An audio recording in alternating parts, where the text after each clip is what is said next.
Story ever changing. Story ever changing. ഇത് 2011 ന്യൂയോർക്കിൽ start ചെയ്തൊരു കോൺസെപ്റ്റാണ്. ഇത് ഉണ്ടാക്കിയ ആളുടെ മനസ്സിലെ ലക്ഷ്യം എന്താണെന്ന് വെച്ചാൽ, നമ്മളിപ്പോൾ മാഗസിൻ വായിക്കാറില്ലേ, മാഗസിനിൽ ഓരോ ആഴ്ചയിൽ അല്ലെങ്കിൽ ഓരോ മാസത്തിൽ ഓരോ കോൺസെപ്റ്റ് ഉണ്ടാവും അല്ലേ, ഓരോ അതിൻ്റെ കവർ പേജ് മാറും, എല്ലാം മാറും.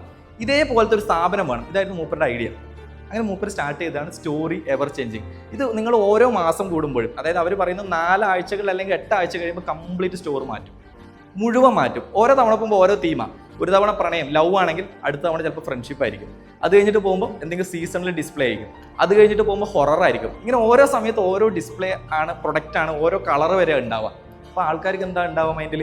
ഓരോ സമയത്ത് പോകുമ്പോഴും പുതിയ എക്സ്പീരിയൻസ് ആയിരിക്കും അല്ലെ. ഓരോ തവണ ആൾക്കാർക്ക് പുതിയ കഥകളായിരിക്കും കിട്ടുക. അതുകൊണ്ട് തന്നെ ആൾക്കാർക്ക് എന്താണെന്ന് വെച്ചാൽ വീണ്ടും വീണ്ടും പോകാനുള്ള ടെൻഡൻസി കൂടും. അതുപോലെ തന്നെ ഈ ഓരോ മാസത്തിൽ മാറ്റുന്നതുകൊണ്ട് സാധനങ്ങൾ ലിമിറ്റഡ് ആയിട്ട് ഉണ്ടാവുള്ളൂ. കാരണം അടുത്ത മാസം മാറ്റണ്ടേ. അപ്പോൾ സാധനങ്ങൾ നമ്മൾ പോയിട്ടില്ലെങ്കിൽ അത് തീർന്നു പോവുകയും ചെയ്യും. അപ്പോൾ അർജൻസി ഫീൽ വരും. ആലോചിക്കുക, എത്ര വെറൈറ്റി ആയിട്ടുള്ള കോൺസെപ്റ്റുകളാണ്.